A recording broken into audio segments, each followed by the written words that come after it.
Il professor Rippon lo abbiamo invitato specialmente, lui ha partecipato in un volume che, se fate la laurea magistrale, vi verrà dato come libro di testo sia dal professor De Guio sia da me, che si chiama Detecting Historical Landscapes. Quando noi lo abbiamo invitato a partecipare in questo volume ci siamo resi conto, primo lo abbiamo invitato perché è tra gli archeologi britannici uno in questo momento di quelli che più lavora, che più metodologie sta sviluppando, e sinceramente dopo aver visto l'articolo ci siamo resi conto che il metodo che il professor Rippon segue per studiare il paesaggio, che ci sono tanti metodi diversi, avete visto José María Civantos 2 settimane fa, lui si focalizza, no, sullo studio delle affecchias e l'acqua e le comunità locali. Il metodo invece che usa il professor Rippon, vedrete, molto basato sulla cartografia storica, sulla fotografia aerea, su il remote sensing, eccetera, è, io direi, quello più simile e più equiparabile a quello che ha sviluppato il professor Brogiolo e in generale l'insegnamento di archeologia medievale a Padova. Quindi,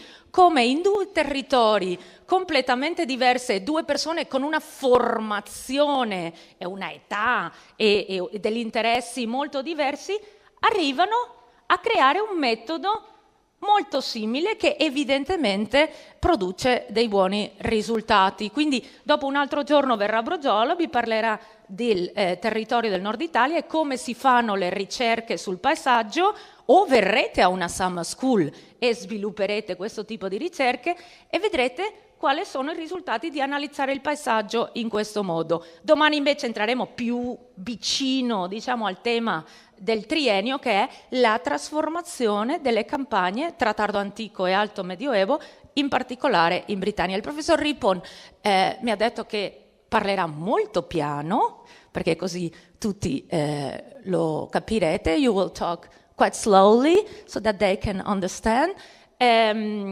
Metteremo il video in internet, purtroppo oggi c'è un problema, metteremo il video solo di lui che parla e dopo vi aggiungerò i PowerPoint sempre da qualche parte sul Moodle. D'accordo? Bene. Okay, thank you, and hello.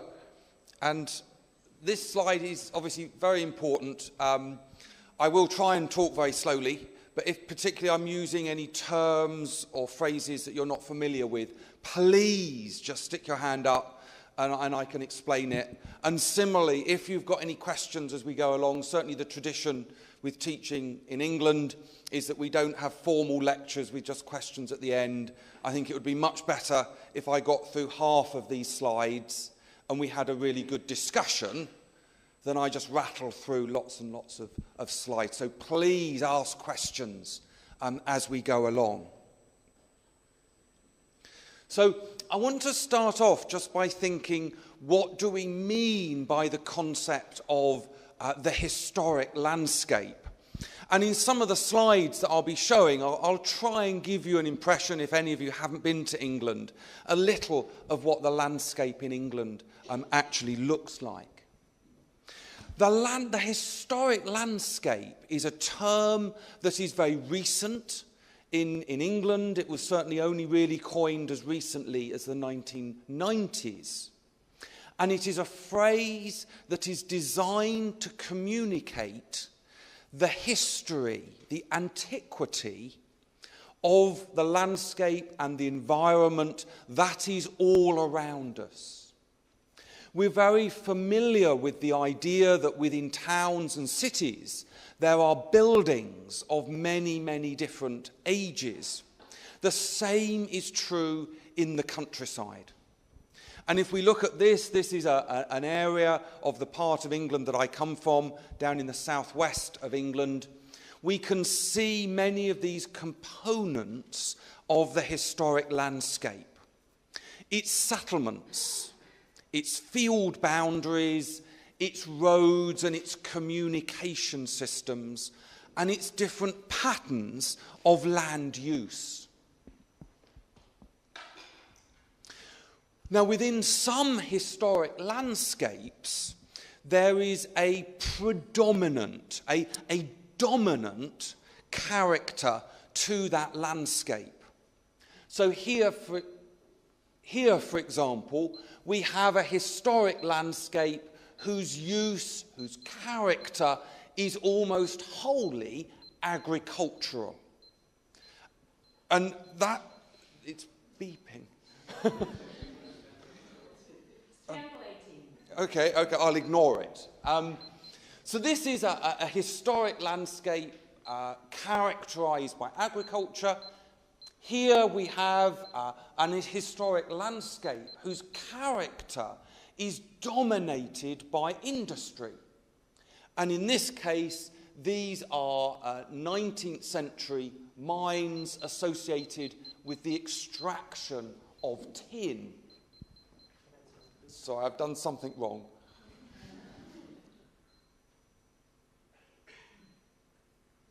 Nice. Thank you. Yeah, I won't touch it. I'll just hold it. Yeah. Just by way of another sort of historic landscape character, here we have a landscape whose predominant character is actually recreation. This is a mountain bike track. And I think it's important to remember that as we go through the histories of different countrysides, understanding the landscape is not just about the functional, industry, trade and industry and so on. Understanding landscape is also about things like recreation and so on. How do people perceive their landscape?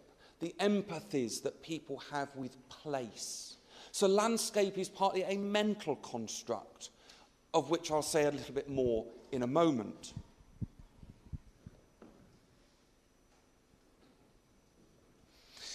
The historic landscape has enormous time depth, and certainly in England the term historic landscape was created by archaeologists like myself to actually communicate to non-archaeologists like planners, countryside managers and so on.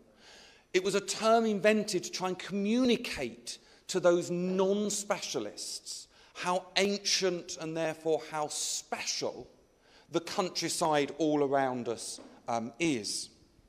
So here, for example, we have an area of countryside characterized by field systems, a small village, and here we have some more of these industrial workings. So this is a landscape that is still functioning today. These fields are still used for agriculture. Yet the field boundaries themselves, where they have been excavated, are over 2,000 years old. Now, in northern Italy, where you have extensive areas of landscape characterized by Roman centuriation, that concept, that field systems and road patterns can be 2,000 years old, is probably quite familiar to you. In northwest Europe, this was really quite a recent and a new discovery, that our countryside dates back to the Roman period as well. So the countryside, the historic landscape all around us, we would use the term palimpsest.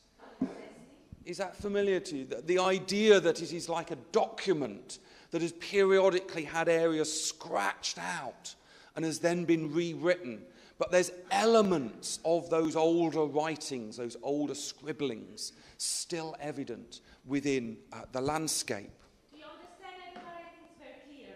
If you don't understand some words like field, campi, field boundaries, limiti dei campi, just tell us and I can write them. Okay? Yeah. Please do shout out, because I don't know what you're not understanding.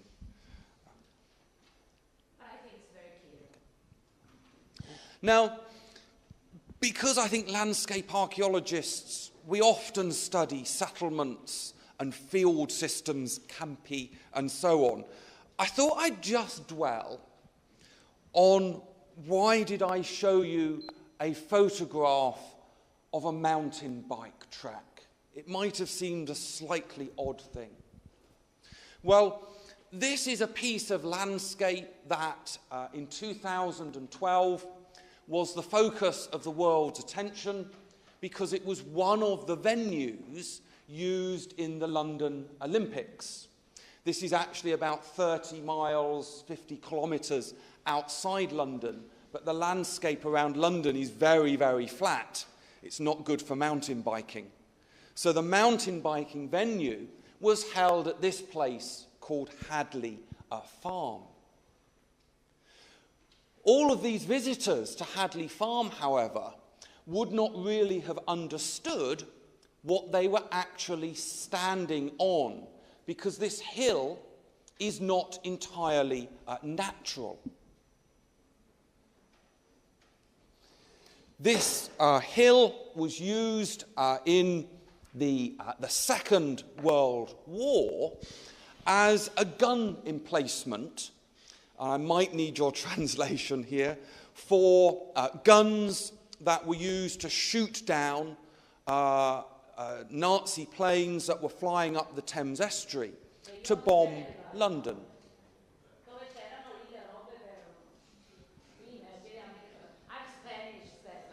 Oh, okay. Okay.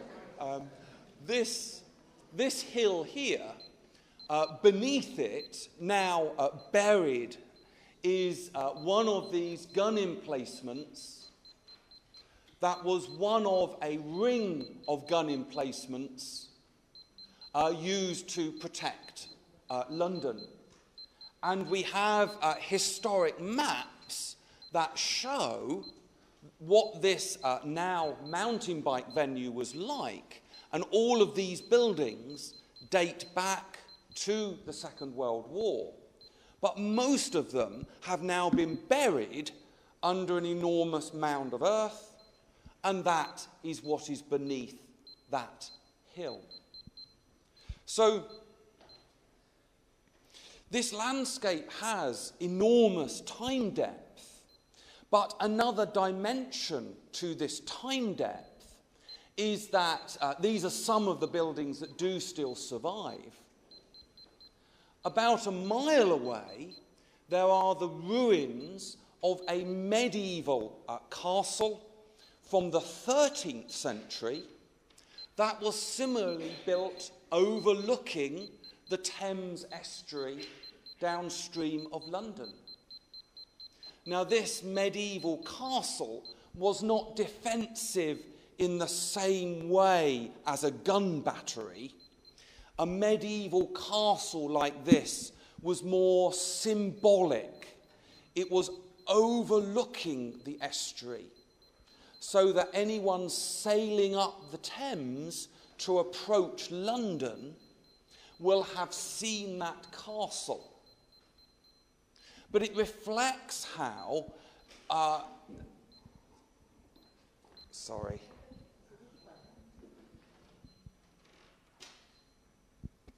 Okay. To push only one time. Only once, okay.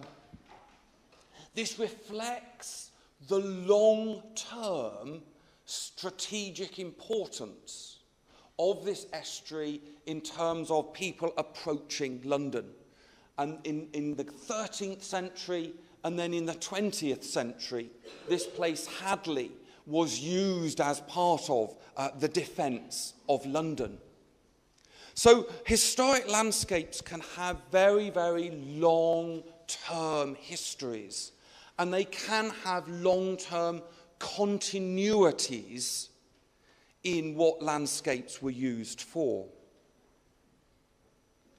So how can we unravel the history of an historic landscape? As you all know from your studies, landscape archaeology has to be a very interdisciplinary process. But the starting point will be, in most cases, historic maps, such as this one here. This is a 19th century map that is similar in character to the cadastral maps that you have here in Italy and elsewhere on mainland Europe. As you look at the map, you can hopefully see that there are many, many different land uses. This is the symbol for woodland.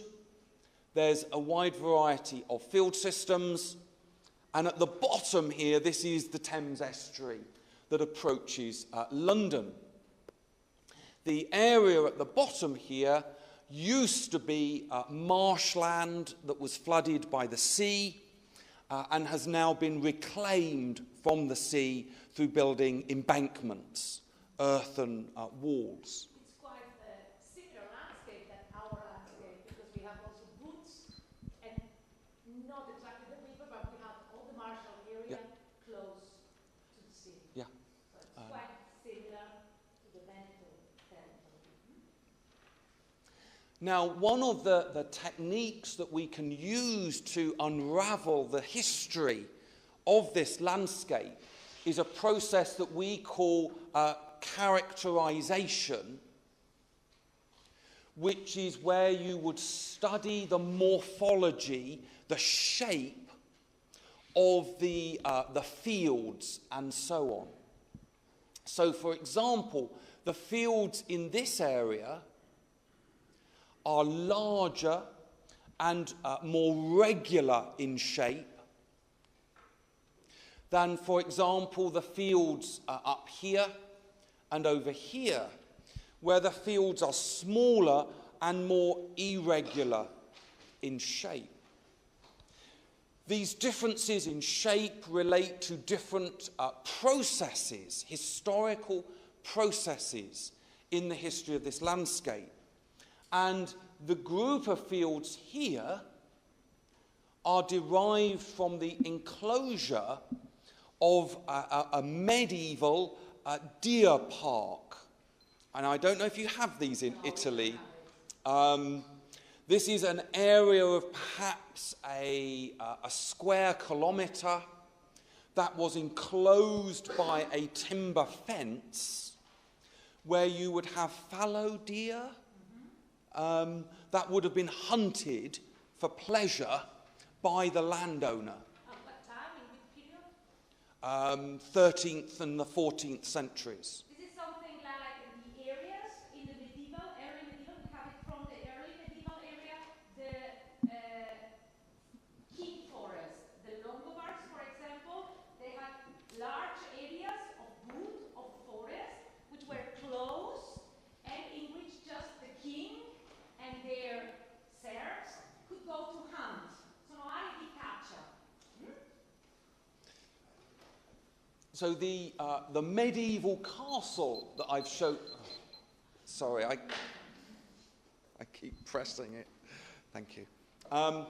The medieval castle was in here, within this wood, this forest, and this was, once again, a landscape that was devoted not to agriculture, but simply to recreation, to hunting for pleasure. To the west and to the north, there is then a variety of fields of different shape, of different morphology. And essentially, the colouring here reflects field boundary patterns of a different morphology, a different shape.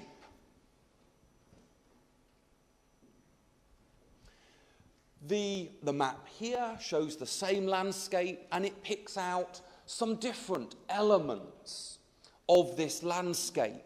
And these symbols are different forms of settlement. So this is the main village of Hadley, and these are some isolated farmsteads. We can use documentary research into written records to understand the age of these different settlements.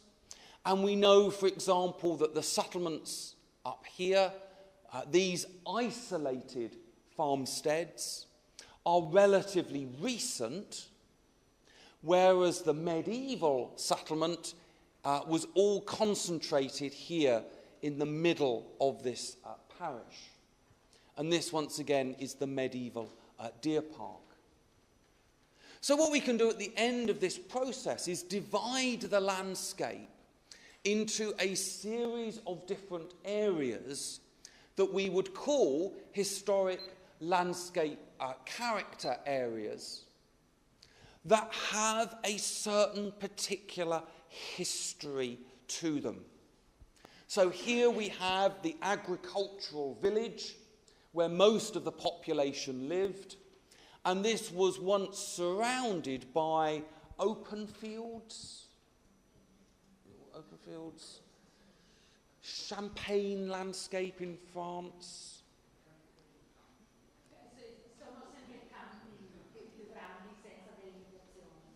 Okay.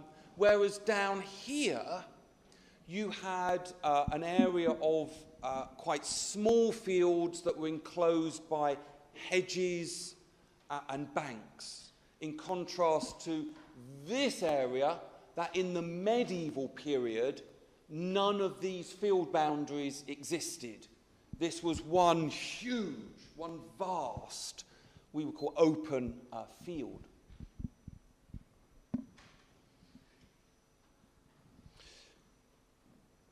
This then shows, if you like, the culmination of this research, and this is a reconstruction of what this landscape might have looked like in one particular time slice. And this is a reconstruction of what this landscape might have looked like around about 1300 AD, so in the high Middle Ages. And there's various of these components that I've talked about. Here we have the castle overlooking the marshes and ultimately overlooking the Thames estuary. This is its deer park, which was for the hunting of deer. This is the village, the vast open fields, and also its woodland. And I think woodland is a very much neglected resource for us as landscape archaeologists. We spend a lot of time studying arable fields, but we forget that any early farming communities had to have livestock. They had to have a source of protein. They also needed a source of traction, animals to pull carts and to pull ploughs, for example. So any farming community needed pasture and they needed woodland. And this woodland would have been very carefully managed because it would have been a valuable resource. And we know through our medieval documents that woodland could be very highly valued compared to arable. Remember that he says woods and forest is something that has been neglected by archaeologists, and we have one of the most important wood researchers in Europe, which is Sandrine. He's staying here for 2 years, and that in April we are organizing an international congress on wood research, how wood and forest have to be researched. So you see that we are not out, but very in on that research. I just wanted to sometimes intervene because for me it's very important that you understand everything. Do you see the difference between classical in the sense, not in the period, classical way of studying the countryside, just the villa, the castle, the settlement, and this way, which is the way that medieval archaeologists mostly are developing now. We start from the landscape, we understand the landscape, and then we put the different settlements in their place in the landscape. First, everything together, and then at a certain point, we can slice our knowledge in different periods. But it's a very innovative, let's say, from the last 20 years way of understanding not only the landscape but also the settlements. If you study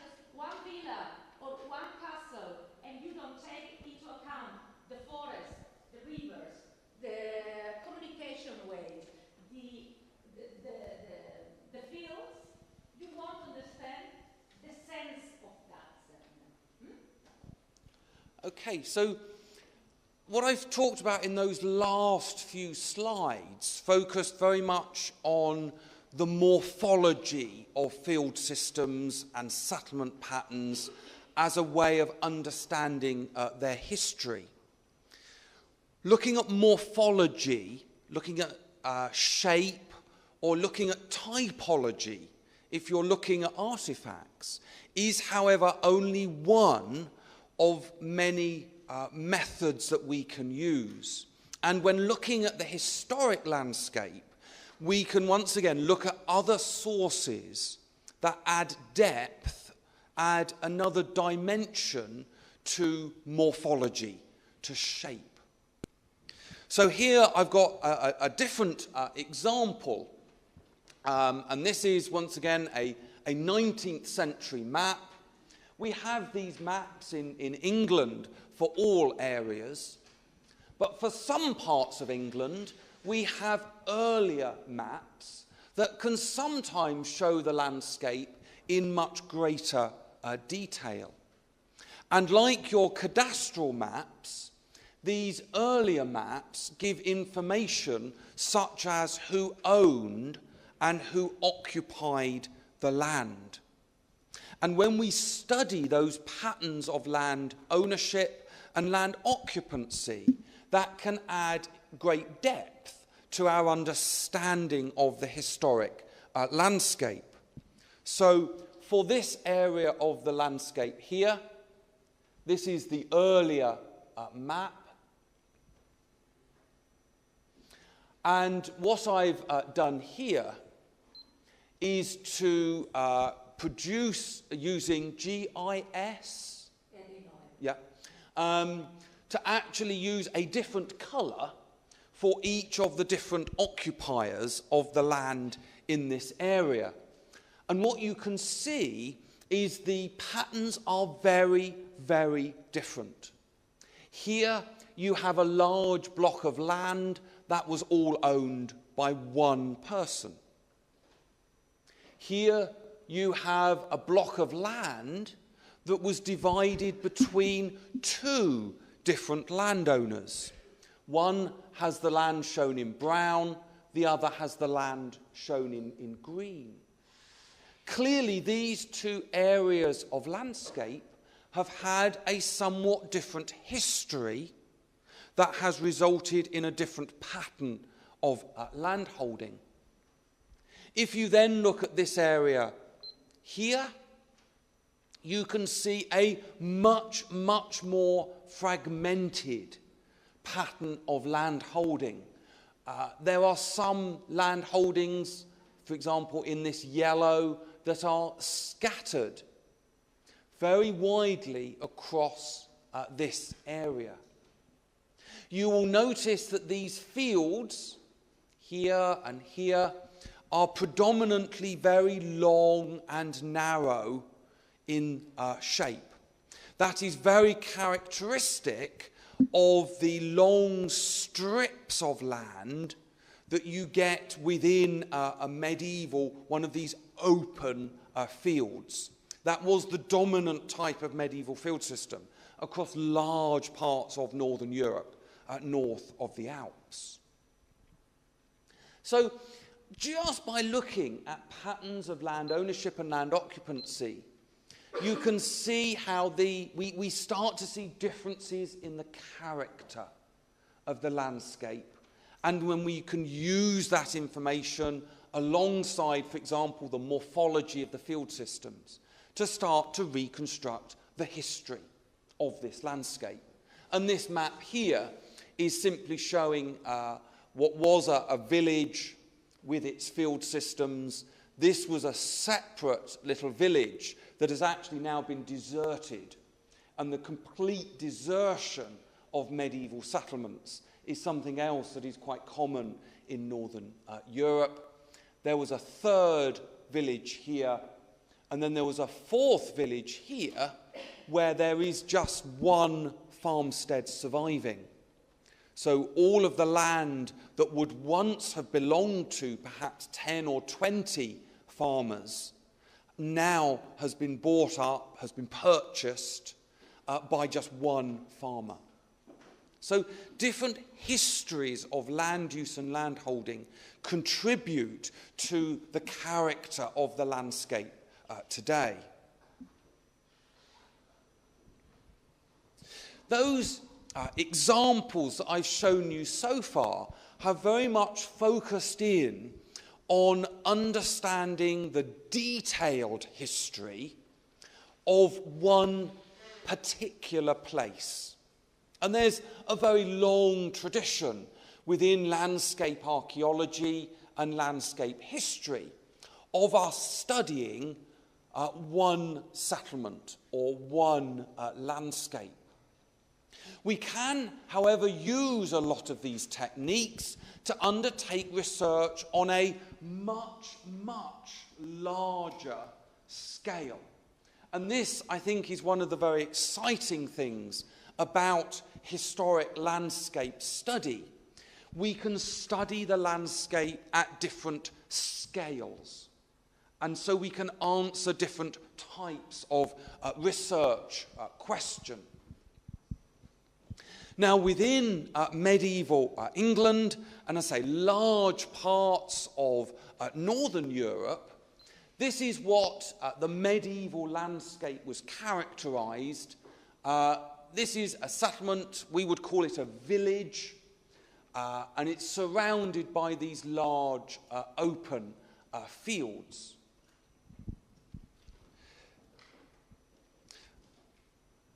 This is a reconstruction of what one of these landscapes will have looked like. This is the village, and it would have been surrounded by blocks of land divided up into little strips. And in England, there are only about 3 surviving examples of these open fields. This is one of them. So you could see you can walk from here all the way across to here without encountering a field boundary.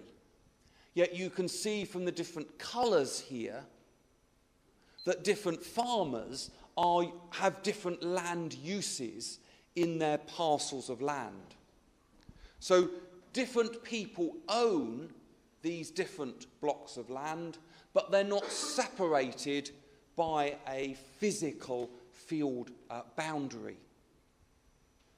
So this is a very distinctive type of landscape, and it's very, very different, however, to areas such as the southwest of Britain and indeed the southeast of Britain, the area around London, where this is a typical picture of the landscape today. And indeed, this is what the landscape will have looked like in the medieval period. Here you can see fields with very different shapes. They're very irregular in their shape. Each individual field is bounded by, these are hedges. So these are trees growing along the field boundary, and typically the field boundary would be marked by a ditch and then an earthen bank. So these are very substantial landscape features, dividing up each individual parcel of land. That is very, very different to this type of landscape, where each parcel of land was not divided up by a ditch and a bank and a hedge. So a research question is, why, within one island, Britain, do we get field systems like this? In some parts of our country and elsewhere, we get field systems such as this. They are very different. They reflect a very different approach to managing the landscape. This map here shows the distribution of these two different types of landscape. The landscape with these vast open fields is found in this middle zone of England. The landscape of fields enclosed by ditches and banks is found here in the southeast. So this is London here, and in the west of Britain, Exeter, which is where I live, is down here. So why do we get this regional variation in landscape character? I'm using Britain as an example, but if you travel across Europe by car or by train, you will start to be able to recognise differences in settlement patterns, differences in field systems. It's one of the features that is so special about the European landscape. It has this great richness in landscape character that you don't see in many other parts of the world, where there's large areas of countryside with a relatively uniform character.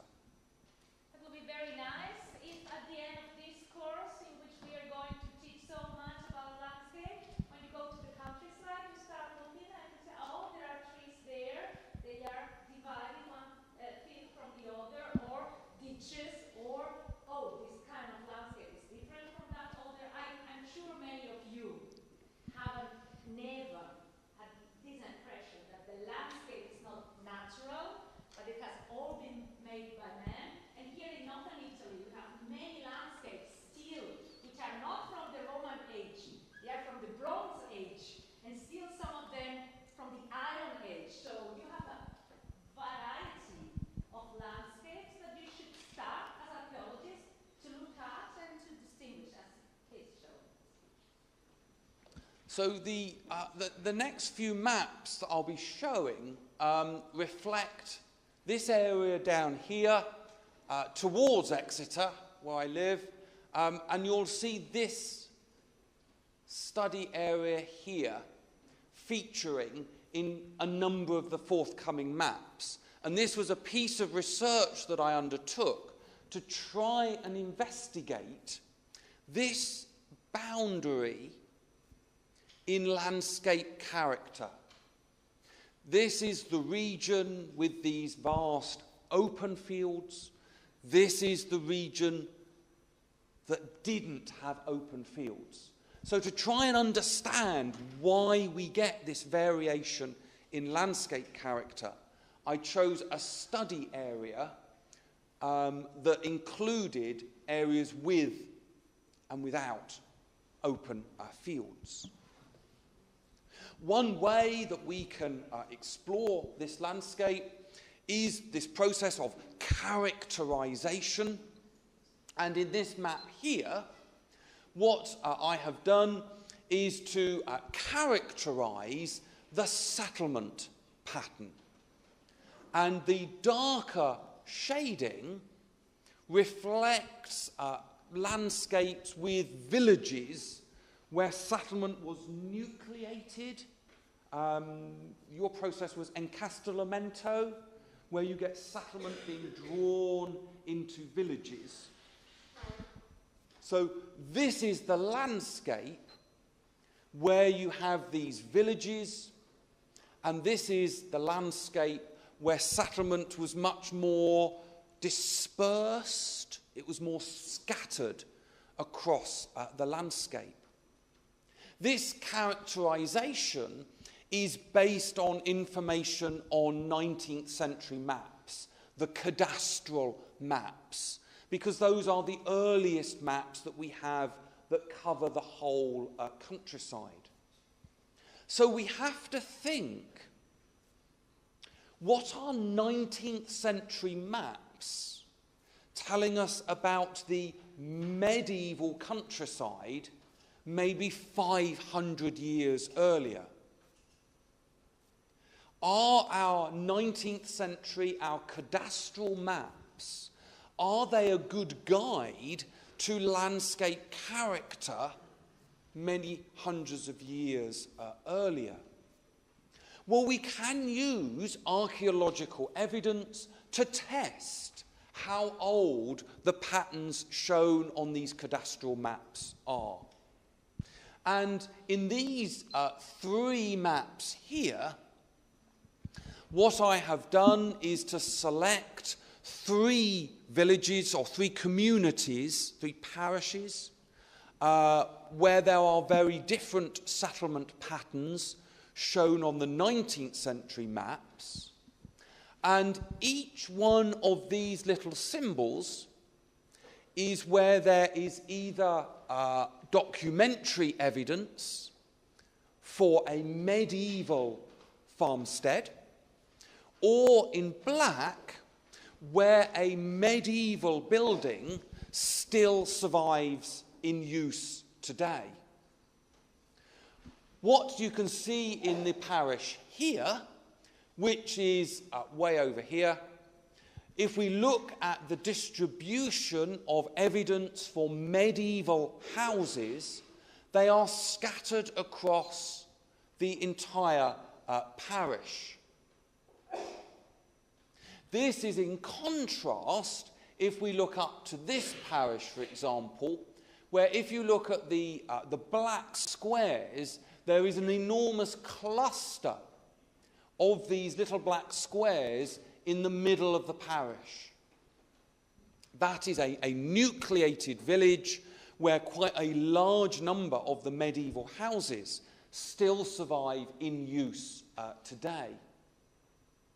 So the black symbols are medieval houses, and as you can see, there is a big difference in the settlement pattern between this parish, where there is a very dispersed settlement pattern, and this parish, where many of the medieval houses that survive today are all nucleated into that one place. In this instance, we can suggest, therefore, that the patterns shown on the 19th century maps, which show this was the landscape characterized by villages, this landscape had a much more dispersed settlement pattern. We can suggest that those patterns shown on the 19th century cadastral maps are indeed fairly reflective of the pattern in the medieval period. So can we go further and try to explain why we get variations in landscape character? And once again, we need to use a very wide variety of techniques. The widely accepted model of when and how villages developed in England is that they started off in this central zone, and particularly right in the middle of England. It's the area we call the Midlands, the Middle Lands of England. And over time, this concept of nucleation, encastellamento is probably the closest analogy that you would have. The idea is that this concept gradually spread throughout the rest of this central zone of England. But why did it not extend into areas such as the southeast, the southwest, and the far west? Why did it stop there and along this line here? It has been suggested that you got the creation of villages where there was a very high population. In England, we have a remarkable document dating to the 11th century AD, known as Domesday Book. It's a document that is unique in Europe, and it contains a wealth of information about the medieval countryside, including densities of population. And so here, for example, I've chosen a small little region of England. This is the area that had villages and open fields. This is the area that didn't.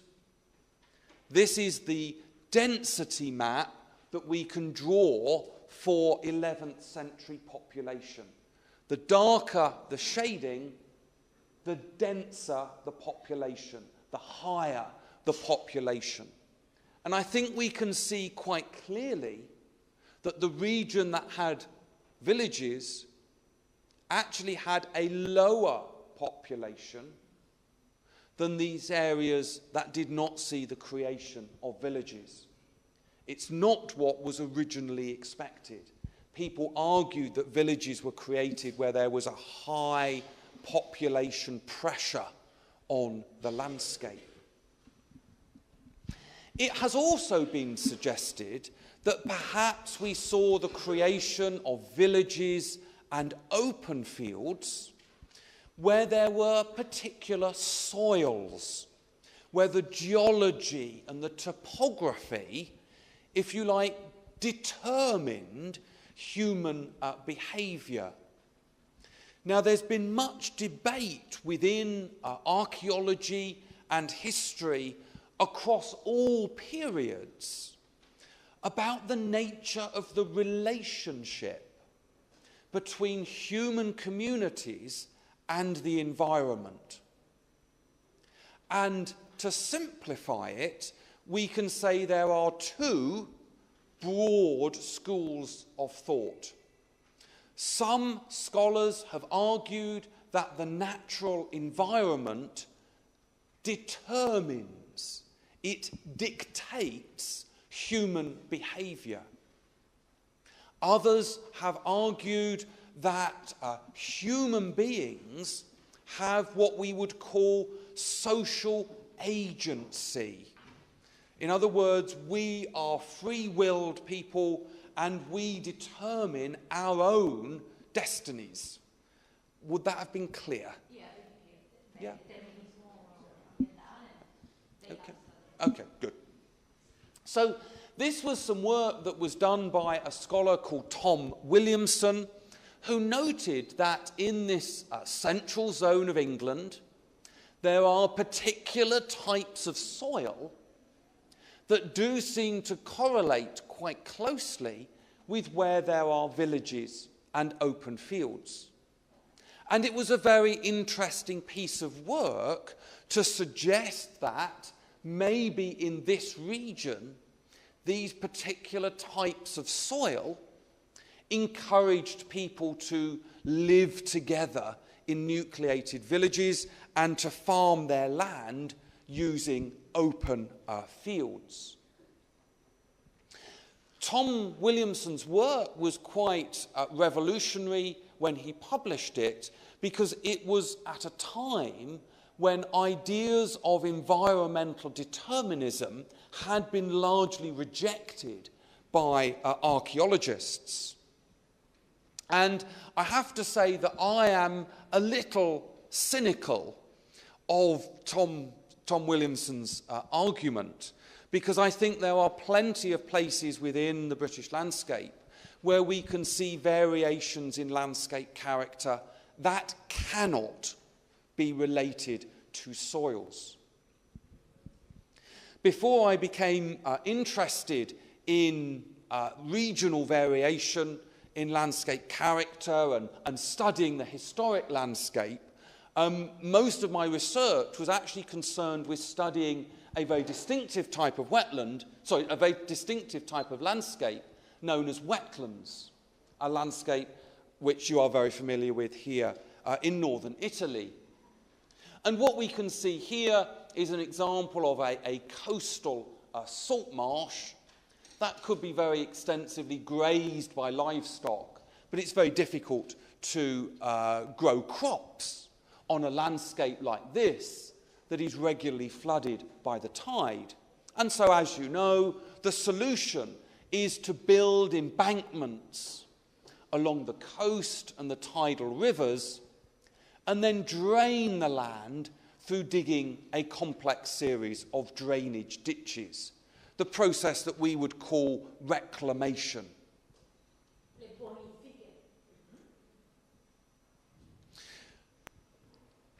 In the west of England, there are very extensive areas of marshland such as this, and when we excavate deep trenches, we can find buried beneath the surface, for example here, this dark horizon is the Roman land surface, and then that Roman land surface was flooded due to rising sea level during the early medieval period, the late antique period that you talk of here in Italy. So on top of this Roman landscape, the soils are completely uniform in their character. They are the same. On these wetlands, the soils are the same across large areas because they were laid down in the context of this early medieval salt marsh. Now, when we come to look at the landscape character of this wetland, we see a very interesting pattern. The edge of the wetland area, in this particular area, which is near the city of Bristol, if you've ever been to Bristol, is just up here. Cardiff, if any of you are rugby fans, Cardiff is over here. So this is the edge of a very extensive wetland area. And what this map shows, and these two aerial photographs, are the character of the settlement patterns. And what we see here in this community is a nucleated village. This is this settlement here. We've done archaeological investigations within this village, and we can establish that it dates back to the medieval period. And although there are on this photograph some other settlements nearby, these are all quite recent in date. We have found lots of medieval pottery within this village, but when you dig test pits and so on in these settlements, you only find pottery from the last, say, 200 years. So what we have here is a village, and we know through maps and documents that that village was surrounded by large open fields. In this area here, we can see that there is a much larger number of settlements, and these settlements are more scattered. They are more dispersed. And that's what we can see in this aerial photograph. Rather than there being one compact, nucleated village, people lived in a much more dispersed settlement pattern.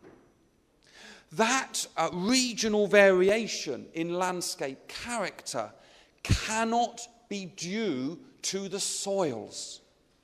The soils are completely uniform in this landscape because they were laid down under the same conditions that early medieval, that late antique period salt marsh. So I think in this particular landscape, we can be very, very clear that the regional variation in landscape character was due to social agency. That's not to say that that is the case everywhere. I think Tom Williamson's case for a very strong influence of soils in eastern England is also a very strong argument. My central hypothesis here, my central point that I'm making, is that we perhaps need to move away from the traditional approach of having one dominant philosophy behind our understanding of the past. Environmental determinism or social agency. In practice, in the past, landscape character was probably shaped by both environmental factors and social agency.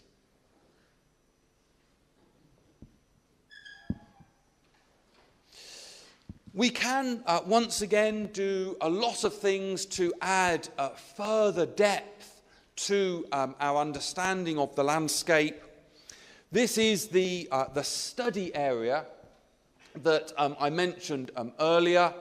These are the... Oh, I've done it again. I apologise. There we go. Thank you.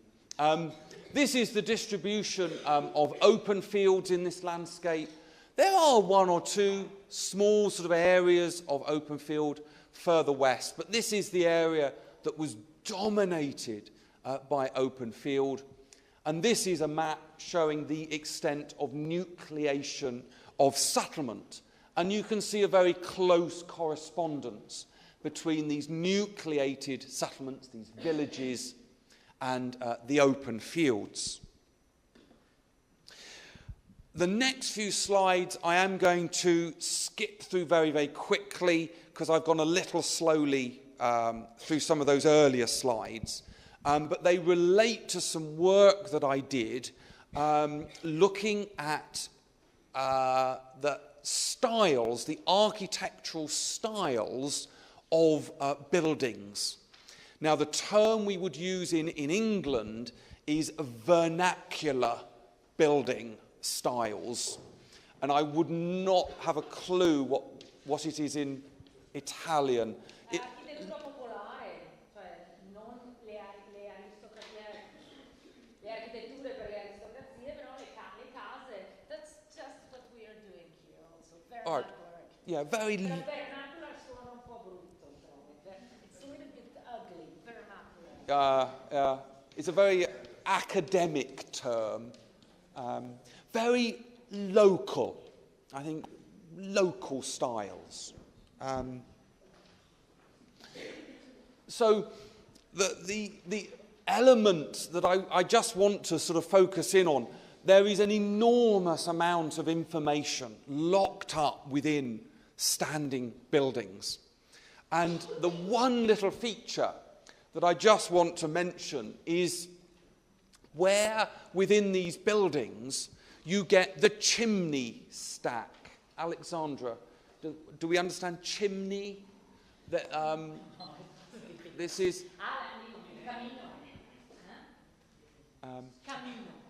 Okay. Okay. You have to remember, in Britain we have a very, very cold climate. So all of our houses would have a fireplace, and traditionally a medieval house would actually be a large room like this, and it would have a fire, an open fire, in the middle of the room. From the 16th century, these fires were moved into fireplaces with a chimney, so all the smoke would go up the chimney. Okay. Now, what is interesting is where this chimney place is in the house. Here you can actually see, this is actually the fireplace and a bread-making oven, and it is on the front of this house.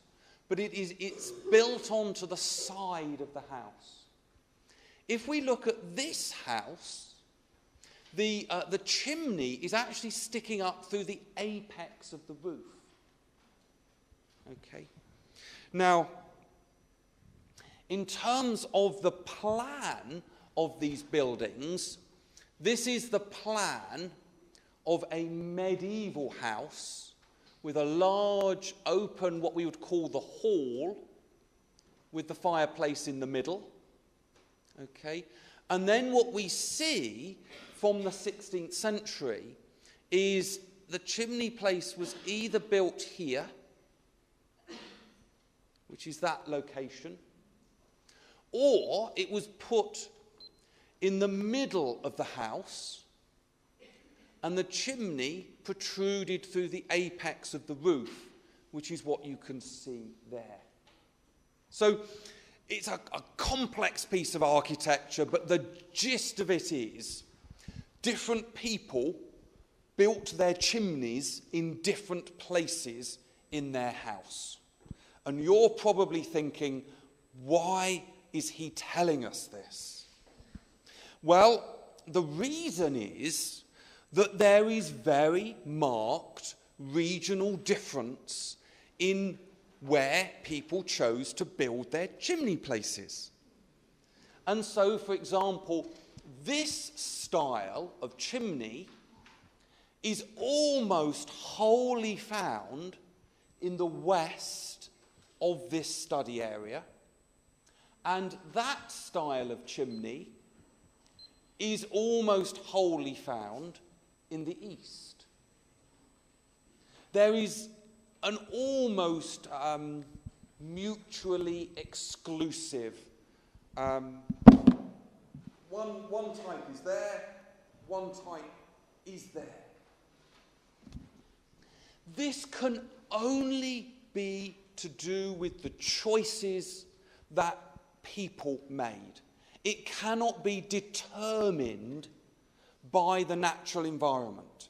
It's not determined by soils or geology or topography. This is an example of social agency. And there is a very clear correlation between this type of chimney stack and very dispersed settlement patterns, and that arrangement, and villages and open fields. And it has to be to do with the identities that communities chose to create for themselves. We can explore other elements of the landscape. So, for example, here, these are just some distribution maps of particular types of place name, toponym. So here, for example, these are two types of place name, of toponym, that are very distinctive to this western region. So what we are seeing here is that across this landscape and across Europe, human communities shaped not just the physical fabric of the landscape, the field systems, the villages and so on, but they also created their own very local ways of naming the landscape. And that must reflect the way that they perceived the countryside, the landscape. In France, they have a wonderful phrase for this, and they call discrete districts pays. Is there an equivalent? Pays. P-A-Y-S. P-A-Y-S.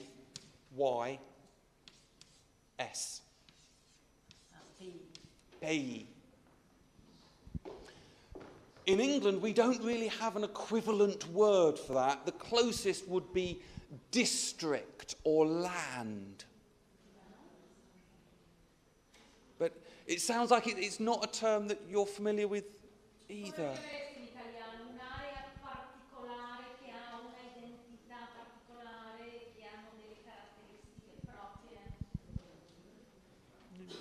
Okay. Well, these districts that have these very distinctive characters are very, very important to communities in terms of giving them a sense of identity. And it might be that certainly here in northern Italy, you don't have such a strong sense of pays because of the history of this landscape and its association with the city-states, Venice, Milan, Padua, Bologna, and so on. Because on the Alps, for example, the idea of pays, how you call it, is extremely fragmented. Right. And every valley, every small community has their own identity Right, yes, One another. place from the other, it not only changed the character, but it changed also the language and so the place names. You have in one area, which is quite close from another one, completely different place names because the dialect completely changed the toponomastic of that territory. So I think perhaps the crucial thing to conclude is I sort of started off looking at the historic landscape just in terms of field systems and morphology, the shapes of parcels of land and so on. But I think there is actually a lot more to understanding the historic landscape, and in particular these regional variations in our landscape character embrace the architectural styles of our buildings and building materials, the language of landscape, what we call places, and also how we have this sense of belonging to particular districts and particular places. So, thank you.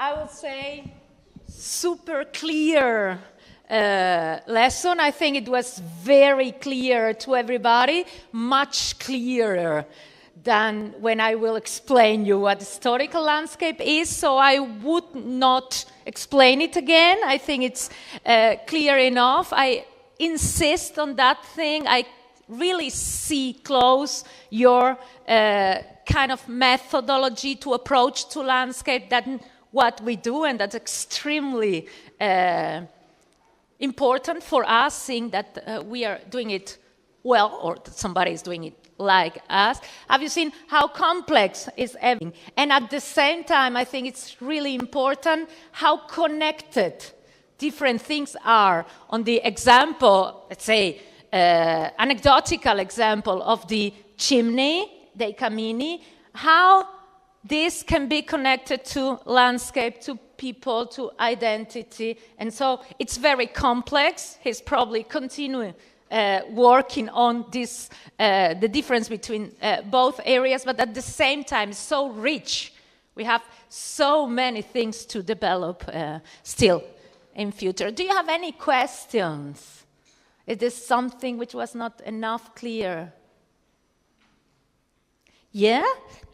Very high, please. Very high? Okay, no problem. In one of the first slides where you show the general layout of England, where there is the Midlands in the middle and two land uses on the west and on the east. So this is still correct, Jack Bamp? To a certain extent. What has tended to happen in the last, say, 100 years, because of population growth, there are now the development of some village-like settlements in the southeast of England and down in the West Country where I'm from. Okay. But you still get more larger villages in that Midland zone even today. Because my question is, if there are multiple causes, social agencies, landscape morphology to these different two kinds of land use, and how comes that it's so compact in the middle and not scattered because of different social agencies, different, it's very compact in the middle, and then you have, so I expect one single cause since it's very compact. No, I mean, I think there is quite an element of history. There's been a recent project that has looked at the Roman period landscape across Britain, and it's the first detailed study of Roman rural settlement. And what was interesting, as that project developed, that central zone started to appear in maps of landscape character in the Roman period.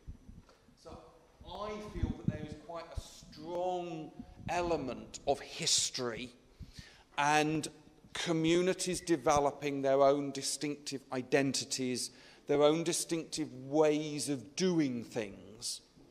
And I think there is an element of, I'm trying to think of a simple phrase, antagonism. Antagonism, that comes from Latin. So Okay, antagonistic, rivalry as well.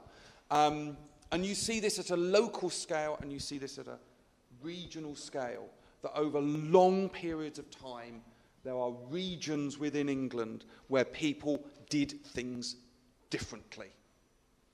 And I think you just get these very deep-rooted traditions within society.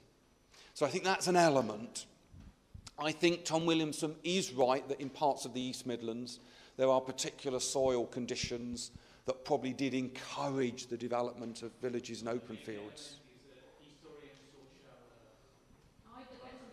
Yeah, I think we need to move away from seeking one single explanation. I really do. But complexity. Complexity, yeah.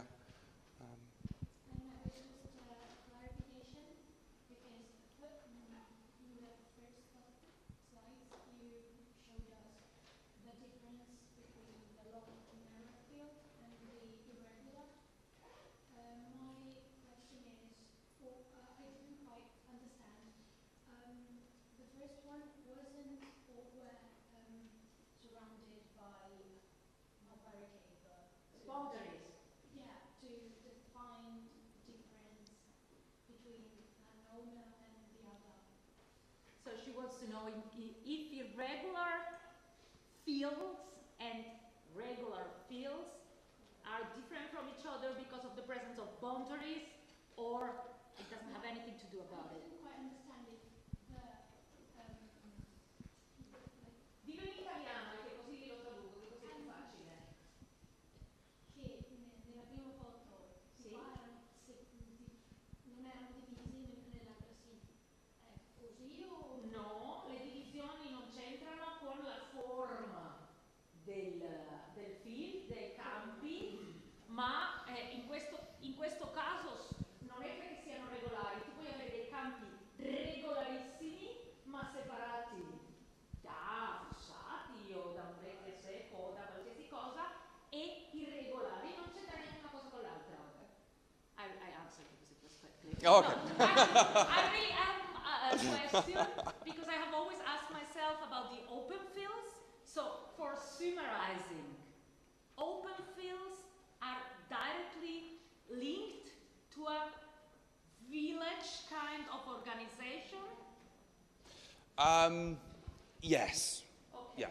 Yeah. I mean, this image doesn't actually have the village in it, but to manage an open field system, you would have to work cooperatively with other farmers, because you would have shared plough teams, for example.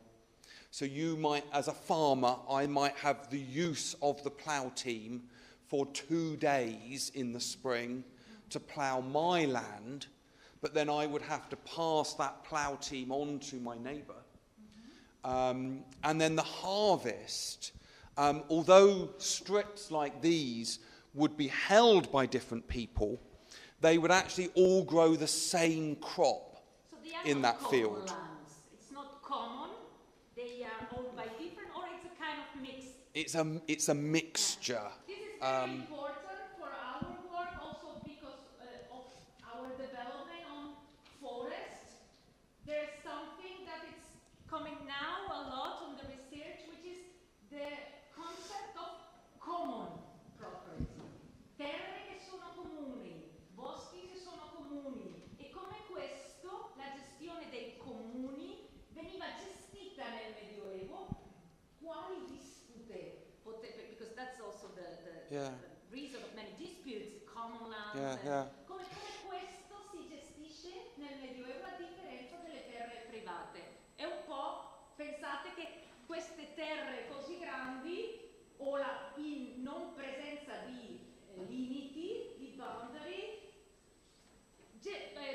come dire, interessa anche la gestione dei aratri, di che cosa si coltivava, quindi tutto è molto legato. That's extremely interesting. I think the term common and communal can sometimes imply that anybody and everybody had access. A term that we will sometimes use is shared, because several farmers would have access to an area of land. It would be shared amongst them, but other people were not allowed access. So it was shared by a group, but it wasn't open to, if you like, all comers. So it wasn't common in that sense. And actually, so the concept of shared land is actually a better concept, because it is shared by a group that has a membership of that community. People from another community were excluded. È un po' quello che abbiamo visto con l'acqua. We had a couple of weeks ago somebody from southern Spain who described the common, let's say, use of channels and water and so on different communities. So the system at the end is quite the same. Yeah. Avete qualche altra domanda? Se non chiudiamo, sì, Edoardo? This kind of public common land still live now, or? The only common land is usually on very high uplands, sort of wasteland, not used for farming and so on.